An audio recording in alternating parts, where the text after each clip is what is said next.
What's going on, Paisanos? V here, coming at you guys, well, with another market watch today.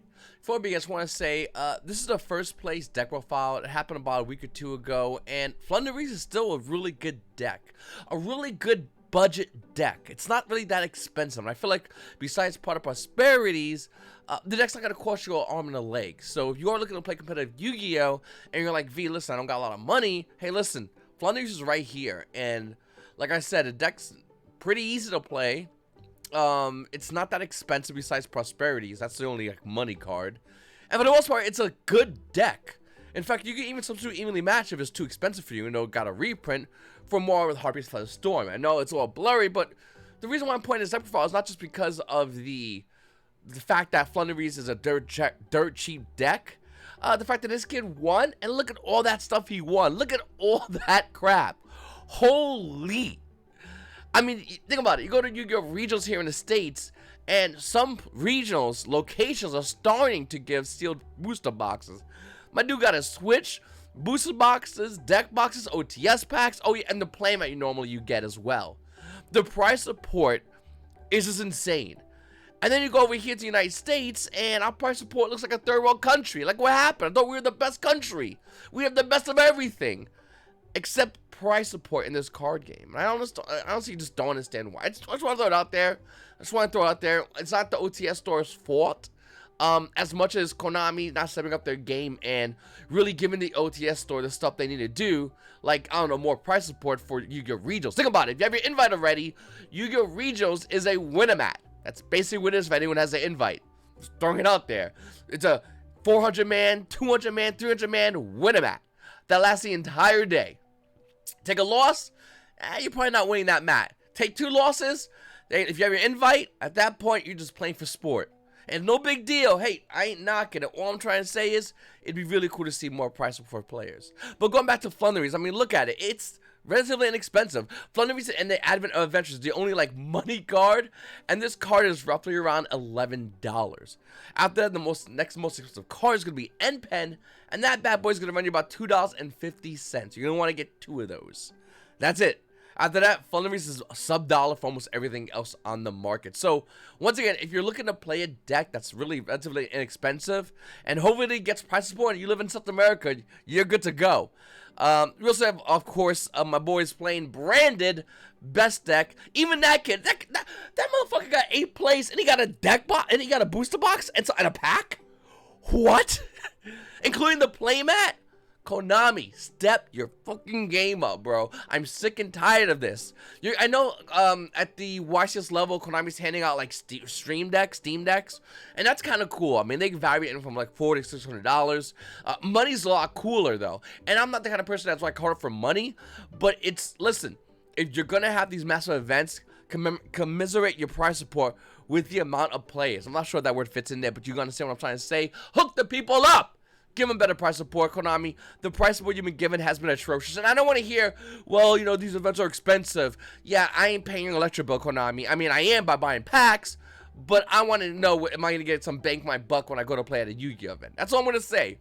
Big shout out to South America events. I'm not sure if this was one event in particular, but big shout out for doing the price support correctly. You're going to regionals. Hey, it ain't about just winning a mat now. Now you're going booster boxes. Now you get more.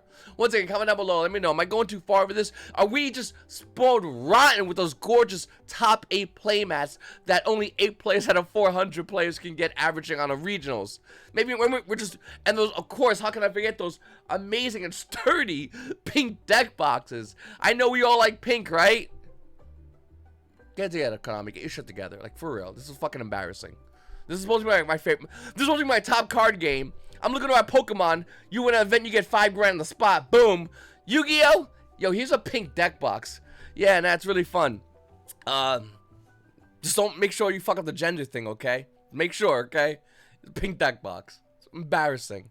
Alright, looking over at Maze of Memories. I really haven't talked much about this set, and the reason why is because there hasn't been much going on for this set. I mean, if you bought Maze of Memories, you bought it mostly for the lottery pulling a CR, and to be honest with you, if you bought a box of Maze of Memories, besides 2 CRs, you basically could have just bought the card you exactly wanted and actually saved money.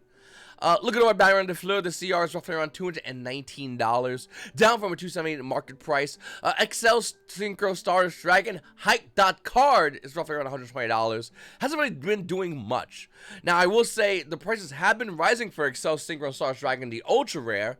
Baron de Fleur stabilizing roughly around $40, which is not bad, but for the most part, that's it. Maze Memories, that's it. I mean, don't get me wrong. Wake Up Your Elemental Hero is $80. Hero players would probably just buy this card straight up. Is any more hero cards? No? Only one? CR? Alright, I'll just get that and we'll call it a day. That's what every hero player basically says, if they want to collect. For my fellow branded Despia players, we do have Guardian Chimera CR, 66 bones. At peak price, Guardian Chimera is roughly around 30, 35, even as high as $40. It's roughly around $66 for Guardian Chimera CR. To be honest with you, I don't care about the CR. I like my secret rare more, personally. I don't know, maybe that's just me, but looking over at Guardian Chimera, I think, listen, I think it's a good card, but a CR, Konami, you're milking the cow pretty hard. And then Konami was like, hey, listen, Branded Future Ultimate Rare, and I'm like, Konami, my wallet, let it breathe. Regular secret rare Guardian Chimera is roughly around $12, as well as a $9 ultra rare. I spent an extra $3, get the secret rare. But once again, I don't really know if people are going to flock to get a CR Guardian Chimera.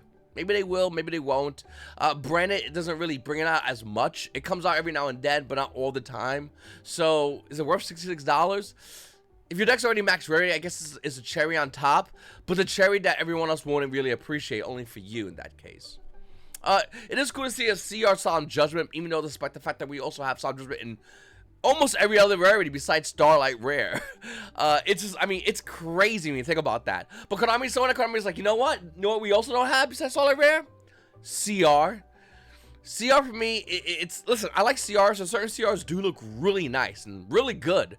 And then certain CRs you look at and you go, Konami, you just got fucking lazy, bro. Like, you guys got a bet and said, threw a dart and said, that's a CR now. Let's just roll with it. Teardrop the Rika Queen getting a CR reprint is cool, I guess, but realistically, people that play Rikas don't really care about max rarity, and if they don't care about max rarity, they're not going to care about Teardrop the Rika Queen. Although I will say Teardrop the Rika Queen's price right now was almost at an all-time high price of the secret rare version of Teardrop the Rika Queen. A little fun fact. Other than that, once again, like I said, there's not much value in this set. There's like little here and there's, but if you buy a booster box, you're almost guaranteed to go neg. It's almost inevitable that you're going to be going neg. Looking over at Photon Hypernova, I think this is still a great set. This is probably, if I went to locals or in a regionals, if you play in South America, and they go, hey, ¿cómo está? And I go, hey, muy bien, gracias. And they're like, hey, you want a box? Come over here. I'm not going to say, give me a box of Maze Memories. No, that's stupid.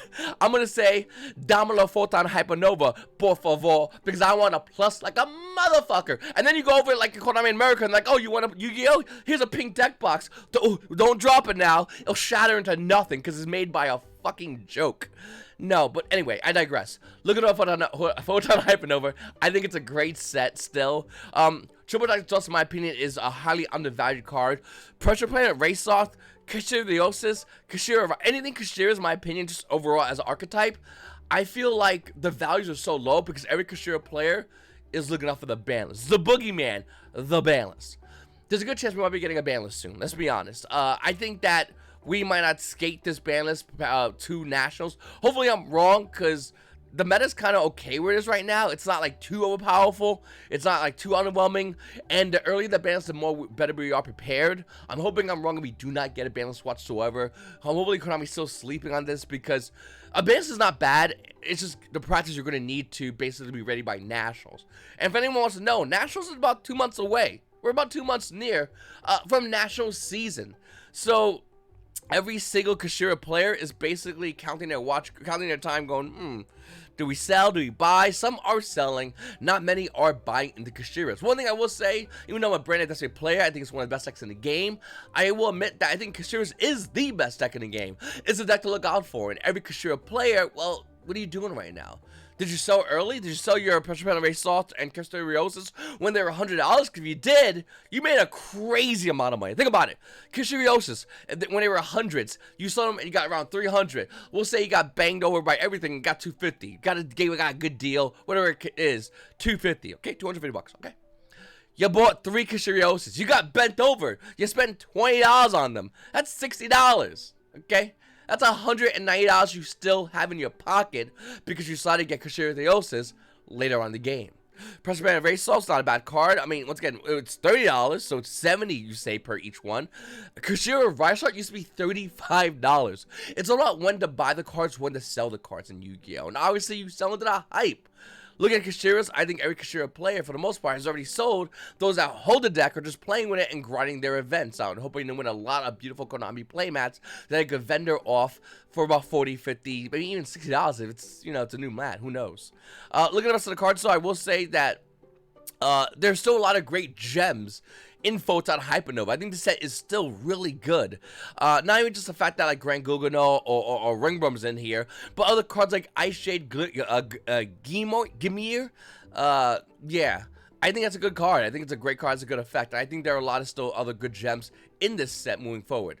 One thing I want to say about Kushiro plays, I don't know why this hasn't really taken off, but Lightforce Sword is still, in my opinion, I don't own Kushiras fully. I own a chunk of them, but I didn't buy the dummy money cards. But I will say Lightforce Sword is a really good card for Kushiras that always played. It's an OCG tech. Nobody really used it. The price went for a short time, went back down. I actually own a playset of this card. Super rare. And if you want to grab yours, hey, no one's looking at it right now. Literally, nobody's looking at it right now. Let's say you want to grab a first generation version of this card. Well, a first generation version of this card is going to run you roughly around $3.30 each. Now, once again, obviously $1 shipping, so it's about $4. We'll call it $5. You're getting bent over. Either way, what I'm trying to say to you is Lightforce Sword is a highly undervalued card, and I definitely think it has good tech. I mean, it's really good, and I'm not going to make any kind of video explaining how it works. I'll just probably eventually get Kushiras, and I'll just show you guys, but I do think this is a card that nobody's really looking at right now that is highly undervalued. Hey, don't worry about it. Your opponent gets a card back during their 4th standby phase. I'm sure the game will last that long. Looking at my amazing offenders, I will say the number one thing that is going crazy right now is Purrely's. Purrely. I mean, Purrely hype is wild. We looked at original Purrely over here back when it was $25, $26. It's currently $47. The CR used to be roughly around $100. They're hitting $190. And the OCG Purrely's are dominant. And when next upcoming course set before Nationals, there's a good chance you might be seeing Purrely's at your top tables. Now here's the question. Will Purrely's in the TCG show the same result as the OCG? No. Don't get me wrong, I do think pros are going to be really good. I think players I don't know about them are going to get smacked because they don't respect the deck. Overall, I don't think pros are going to be the be-all, end-all. If we even still get a ban list, there are so many cards that we have differently from the OCG. I don't think Purrely's have a shot at being the dominant. I think that slot still belongs to Kushiras. In fact, I would argue it probably would still belong to Telements or Telement Kushiras if Telements still had a couple of cards unlocked. But since Telements got slapped out of existence, I think Kushiras are still going to be the best deck. I don't care if you play Purrely's or not. Hey, I don't care if you bought your $189 CR Purrely's. They probably look gorgeous for little girls. Overall, though, the deck is still going to get you wins. I'm not saying it's not, but you're not going to constantly beat something like Kushiras. And if you make your build perfectly able to beat Kushiras, great. Because of that same core set, branded Despia or any branded variation gets so much more support. The deck hits hard, like even stronger than what it currently does right now. So we're going to see a power boost of branded. So Telements are going to be challenged as the best deck in the meta. And then Purrely's are going to get a power boost, but will they be the best deck? I don't think so. I think Telements will still be the most dominant deck up until Nationals. Maybe branded, it's going to be one of those two. And Purrely's, well, they're not bad, but the answer is simple. XYZ's Encore has been bought out, and it's still being bought out as we do this video. I mean, look at it right now. Go on TCG Player. XYZ Encore only has 2 printings. The last reprintings came out in 2014. In the Megatons. So, I mean, if you're only about, what, 9 years old? About 9 years old is the last reprint. Whew. Man, okay, this card, I think you only need 2 of. Some people might say 3, but I think they're wrong. I think 2 is perfect. It's currently $12 a copy. The card has been rising. Used to be at one point, you used to be able to get the card for $1.54, and you'd get laughed at. Now, yeah, people are, and it's selling. Hey, listen, 416. Oh, let me show. Look at that. That's today. Well, I'm doing a video a day before, but anyway, 416. People are buying because they don't want to lose to Purrely's. This card hurts that deck a lot, and I do think this card is really good in the upcoming meta in general. So don't be surprised to start seeing this around the side decks. All right, Besides actually Encore, let's go ahead and take a little look over at Darkwing Blast, or should I say the branded deck. Listen, going over and looking at Blazing Cartesia, some people are starting to play 2. I think it's wrong. I think that people realize what was wrong and they're selling the second copy. The market is reflected that. As we can see, Blazing Cartesia, the Virtuous, start to slowly go down in value. It doesn't go down in value because people think branded is a bad deck. It goes down in value because everyone that bought a second Cartesia was like, oh, wait a minute, don't need that card. Gonna sell it, gonna make some money, and that's what they're doing. The Starlight Rare is a little bit down from the current market price, but I would still argue it's still way over high. It used to be roughly around 200, now it's 275, so that's a little bit overpriced for a Starlight Rare. And if you want to grab your Bestial Bellions, well, you're probably getting ready to buy them for Nationals. Other than that, they should be selling them because the card more than likely will be getting a reprint, and Bestial Bellion currently right now, Cigarette at Darkwing Blast is currently $52. You know, I always like looking at OTS packs. I picked one up randomly today. I picked OTS 1 pack 19. And I always like looking at these because you could do a snapshot of the same OTS pack with the same prices. And then a year later, look at the same OTS pack. And those prices could be drastically different. Right now, the OTS 1 pack 19, Skill Drain is the most expensive card at $35. I predict this card will more than double in value as this card sees play in alternative formats and currently in the current Yu-Gi-Oh meta. For an Outplast, my prediction, I think it will maybe stabilize. If not, if Brandon got the Tillman treatment, probably tank in value. And War Enchanters on the Temple, the Adventure Core, more likely is going to be going away because Omni Gates only have a certain shelf life in this game before Konami hammers them out of existence. So even though I do like Water Enchanters, I do like the fact that it's $25. I think it's a good price for it. It might even rise a bit. I do think ultimately that will be low, Alabasta will be low, and Skill Drain will be insanely high. Other cards like Kai's Shadow Monarch as a super rare, roughly around $1.83. But to be honest with you, unless Konami starts reprinting this card, this might slowly start rising up higher in value. It's going to be the most expensive super rare at OTS 1 pack 19, and more likely is not going to be looking to slow down anytime soon. So let me ask you a question today. Do you think we're going to be having a ban list coming up soon? And if we do have a ban list, what's going to be on it? We can name a lot of cards. I always say Branded Explosion, but a buddy of mine showed me a card that's basically Branded Explosion that's coming on the next set. So there's that. It's even easier to bring out. So there's that. So I don't know. There's a lot of great cards in this game, and obviously the meta is in a weird spot right now where some players are kind of happy with it, like I am, and some players want to see change. And then Konami changes the ban list, and then everyone freaks out. Konami, what did you do? Ultimately, at the end of the day, the game is how it is, and we're going to be playing whatever decks we're going to be playing at Nationals, whether we get a ban list or not. I would like to see a ban list. I think it'll be cool to shake up things. If we do not get a ban list by Nationals, it'll be really interesting because the current meta we're in right now, even with the next core set, is going to be basically set the lineup of what we're doing at Nationals, maybe a little bit even after Nationals. Then we're going to have the whole World season, which is a very short season. Then we get ready to the next regional season. What are you playing? Also, since Konami Konami next month will have no ability or authority to promote Goofy COVID agenda, I will be attending the Yu-Gi-Oh! Nationals here. Finally. It's great. I miss it. I know a lot of you miss going to Yu-Gi-Oh! Events. I know I have. So I'm excited to go to Yu-Gi-Oh! Nationals. Hopefully nothing goofy happens. We just go and play cards. That's the reason I'm going for it. I don't go there to do anything else. I just want to go there to play cards, and that's it, and leave. So hopefully we can all do that and there's nothing dumb happening, but you never know. The chance of weird things happening in this game has always been ever increasing in the past couple of years. And something that I don't think I'm the only one that's aware of. Overall, though, I do enjoy this game, and I can't wait to go ahead and play at Yu-Gi-Oh! Nationals this year, and can't wait to see all of you guys. Come over and say hi! I'll bring a Sharpie, because every time I don't bring a Sharpie, this is a pen, but it's not a Sharpie, but every time I don't bring a Sharpie, because I'm like, you know, whatever, I don't need a Sharpie. Like, I get like 20 people run up to me and they go like, V, sign something, which, listen, I do market watches to tell you about the card's value, so like you can save money. And then when you have me sign like an ultimate rare glow-up bulb, just give me a heads up, that card's value tanks immediately. I would have to die, and I would have to die like Elvis in order for something cool to happen value-wise to that card. Not for nothing, I'm trying to live. So please don't ask me to sign cards, but if you want me to sign it, I'm not gonna say no to you. Okay, I'm just gonna throw it out there. Like I'm sick and tired of just saying no to everybody. Hey V, sign my Starlights. Fuck it. Your market. I'm gonna do it because like it's whatever. It's yours. It's your property. If you want me to do it, I will do it for you. Please be careful, but I will do that.